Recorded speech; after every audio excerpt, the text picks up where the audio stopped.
If you think an AI receptionist is going to sound like a robot and annoy your customers, you're right to worry. That fear is correct, but it's definitely not a reason to skip it. It is the more reason to set it up the right way. Last week, I put one of these in front of a room of business owners at the Chamber of Commerce. The second it answered my question like a real person, you could feel the room change. So the fear can be solved, not just talked around. By the end of this video, you will know how an intelligent answering service catches every call, sounds human, answers the basic questions on its own, and hands you a warm lead with a record of the call. And here's the thing to hold on to. The real question was never AI receptionist, yes or no. It is how much AI to use, where to use it, and where the human employee still belongs.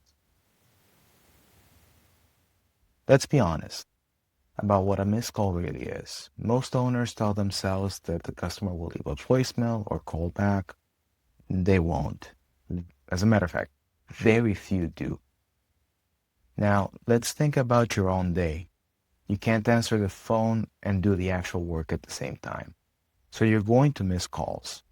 And that's not a character flaw, it's just time. And here's the part that costs you. The person calling has a problem right now. They're not going to wait around for you to call them back. And they have already moved on. They'll call the next business on the list, and if that one picks up, the job is gone. A missed call is not a missed conversation.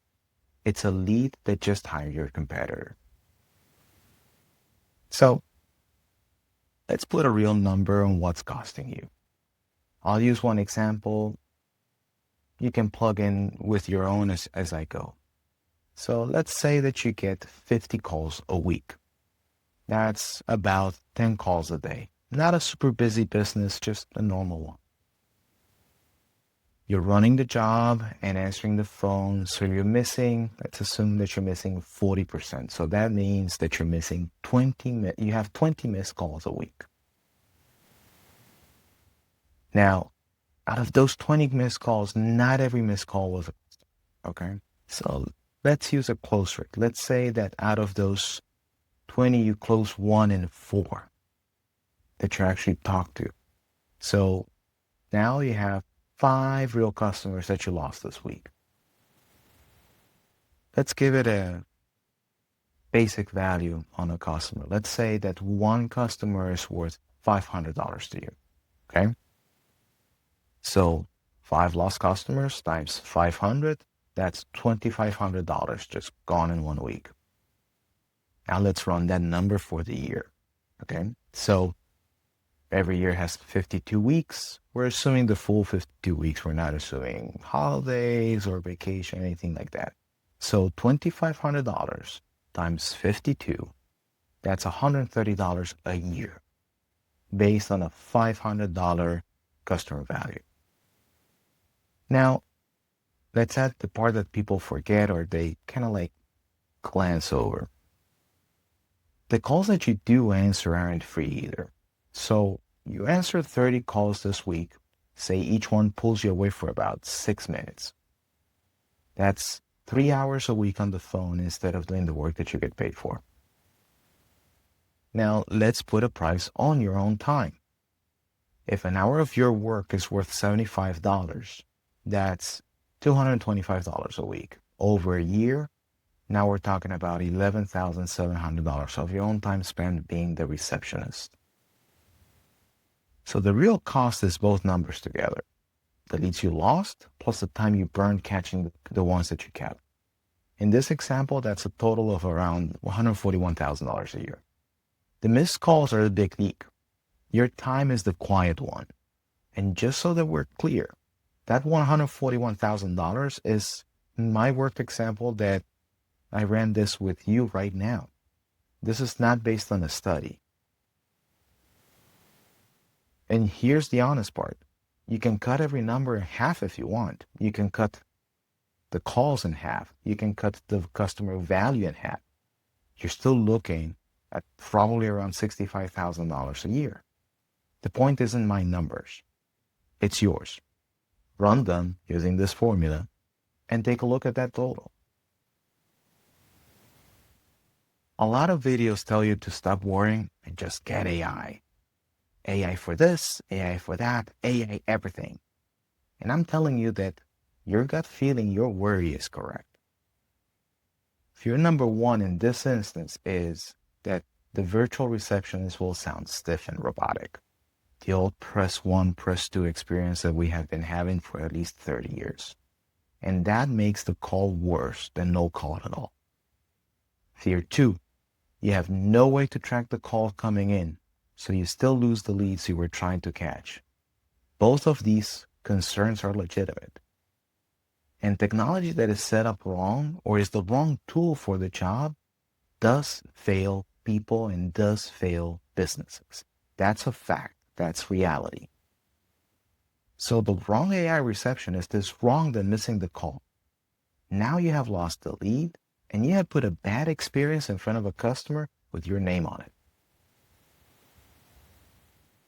Now, this is the part that in the room that the chamber reacted to. And here's what they saw. It does not sound like a recording. The caller does not press any buttons and say a few keywords. It opens with, "How can I help?" and answers from there. It answers the basic questions on its own. In the demo, the caller said, "I saw your videos about the virtual receptionist. Can you tell me about it?" And it knew the answer from its knowledge base and gave it. And the best part, and I'm going to show you here how that sounds like, it filters out the robocalls. This was not my expected result, but it ended up handling this well. This project came to me as bare necessity for me for my own business. I needed to set up something that would be able to pick up the phone without giving my personal phone number out and being able to avoid being spammed. And I will show you in a second, I will show you an average as to how many robocalls that number gets. And in this case, here it helps me not to chase the junk and not to stop what I'm doing because I'm picking up the phone for a robocall. And last but not least, it gives you a record. For the calls that are important, you get an alert. You get an email. You can actually replay the actual call, and you can get to see not only the summary of what the potential customer was inquiring about, you can actually listen to the entire call. Because if it gets to that level, you need to pay that attention. So it's a very intelligent answering service. The AI is there to make the call feel human, not to run your business. So let's take a look. So let's give this a spin. I'm gonna call my virtual receptionist right now.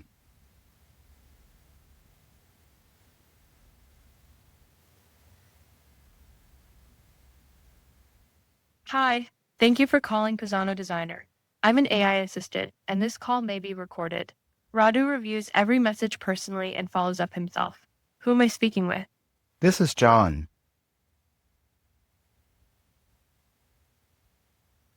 Great to meet you, John. What brings you to Pisano Designer today? I've been watching a couple of YouTube videos and I'm seeing all this hype about virtual receptionists and AI assessments. Can you tell me more about those two topics? Like how could that help my business?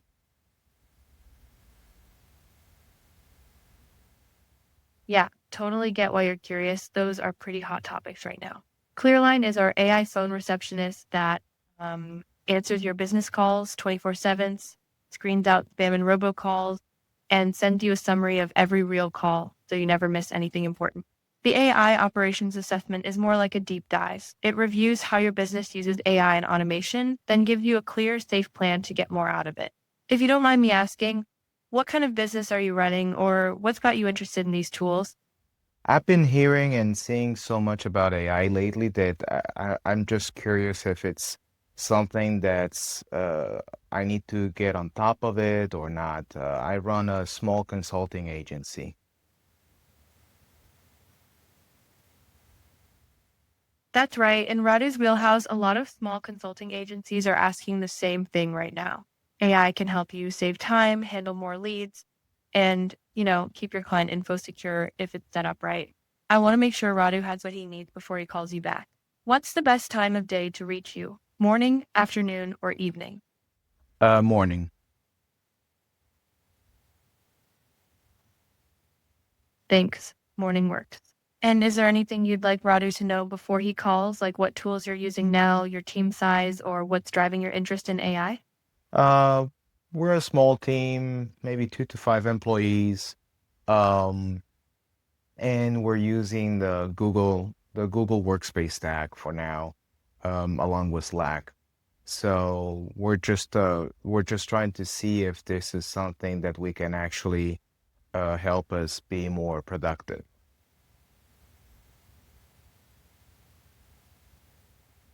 Get that saved for you right now. Radu typically follows up within 1 to 2 business days. Thanks for reaching out to Pisano Designer. Have a great day. You're all set, John. Radu will reach out soon to talk through how AI could fit your business. Have a good one. And that's it. Now I'm going to show you how it looks in the email and in Slack. So now that we got that call, here you can see in Slack that it generated the alert, which I got on my phone as well. And then I got on email, I got the actual alert, which now I can listen, I can see the summary, and I can listen to the call here on my phone too. Hi. Thank you for calling Pisano Designer. I'm an AI assistant, and this call may be recorded. Radu reviews every message personally and follows up himself. Who am I speaking with? That was John. Great to meet you, John. So I'm not gonna play the entire call again because you already listened to it live.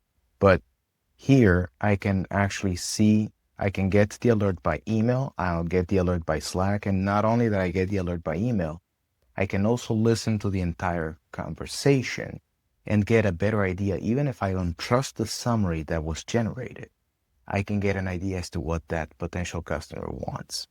And from there, I can follow up. So here is the table for all the unclassified calls. Let's assume that these are all robocalls. So just one day, we had we had more than 10 calls, and almost you could see like some sort of a pattern. So we had 11 calls in one day. And this is how they sound like, by the way.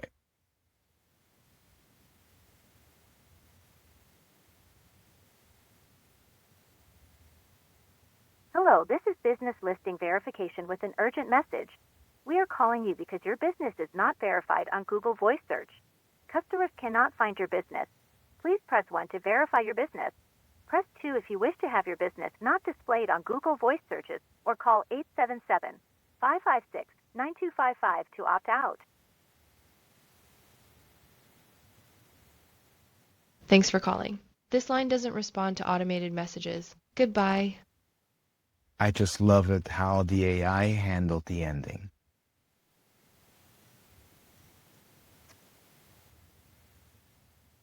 This is the heart of it. The real skill that now every person and every business owner is facing is not so much add as much AI as possible. It's actually knowing where AI belongs and where it does not. Okay? This whole thing that AI is going to take over jobs and everything. No, it's AI, the real use, the real advantage. You're going to get it by knowing where to use it and where to enhance what you already do. So in this case, for this virtual receptionist, here's what it should do. It should pick up every call. It should sound human. It should answer basic questions, screen out the junk, and capture the lead and tell the caller that a real person is going to follow up in 24 to 48 hours. And here is what, in my case, I deliberately did not give it. I did not link it to scheduling. I did not connect it to my accounts. And I'm not taking payments. This is not a do-everything agent. The more you bolt on, the more places it can fail in front of a customer. And keeping it narrow is not a limitation. A simple setup that works beats a complex one that breaks on a live call. So let's think about AI and the overall context and then how it applies here. You need to think of AI as a new hire. When you onboard a new employee, you don't hand them everything on the first day. You hand them the tasks that they can do well, and you have to train them. And you have to keep the ones that only you can do. Even if that AI employee is not so new anymore that it knows a lot about you and your business, you still want to keep certain things that you are going to do yourself. That's reality. Now, and this happens even on 100% human teams. A team works because the work gets matched to the right person. In this case with AI, the stuff that repeats and follows a pattern goes to the people or the AI that can handle it. The judgment call stays with you. AI is one more member of that team. Every call, the same questions. The front desk work is exactly where you can delegate to it. And it does that part every time without getting tired or missing one call. What you don't delegate is the part that needs you, that needs the expert, reading the situation, making the call, closing the deal, getting to know more about your customer, making that customer trust you. Because at the end of the day, that's what business relationships work on, trust. And that's how all this work actually gets done, not by one person doing everything, that's impossible, but by the right task going to the right hands. The AI picks up the front desk, so now you're free for the work that only you can do. And here is where the human touch, the human employee, the human business person still matters. The AI is not replacing that person. It is holding the door open so that the lead is still warm when your person calls. And that person or employee in this case, that is where that enhancement that the AI just brought you in comes to play. Because the caller was told that someone will follow up in 24 to 48 hours. Now there's a potential customer on the other end of the line expecting that call. In this case, the AI catches and warms the lead. The human follows up and closes it. That handoff is the whole design. The goal was never to take the human out. It was to stop losing the lead before the human even got a shot at it. So let's take a couple of obvious objections head on. Won't customers hate talking to AI? Yes. Who doesn't hate talking to something that doesn't listen to you? They hate a bad experience. I hate a bad experience. Now, what I don't hate and what every other customer does not hate either is getting a clear, helpful answer at 7 o'clock at night when no human was going to pick up the phone anyway. And isn't the cheap virtual receptionist good enough? That cheap, stiff, untracked one is the exact thing that your fear, your gut feeling was warning you about. That is the version that cost you the customer. So the choice here is not human versus machine. It's a call handled well versus a call lost completely. So how do you actually get one of these virtual assistants or virtual receptionists without ending up with the cheap, stiff version? So here's a short checklist that I made for you. So first, test it out. Call it yourself before you put a dime down. Be your own customer. If it sounds like a robot or makes you press 1 or press 2, just walk away. The demo itself is the product. If the demo is bad, the product is bad. Second, make sure that it answers your real questions, not generic ones, from a knowledge base that you control and you can update. And that's what makes it sound like it actually works for your business. Third, confirm that you actually get a record. You want an alert on every call and the ability to replay it. If you can't see the calls, you're back to losing leads in the dark. Fourth, make sure that there's a human follow-up built in your process. If nobody calls the lead back, none of this matters. Okay? No human in the loop, no deal. So don't take my word for it. Run your own numbers this week. Your calls, your miss rate, your close rate, what a customer is worth. Look at the total and decide if it's a problem worth fixing. If it is worth fixing, fix it the right way. Catch every call, keep it human, and stay in the loop. The setup that I demoed at the chamber is linked below. And in the description, you will get a link to the actual product page that will have the phone number to my virtual receptionist. Give it a call, kick the tires, and let me know what you think.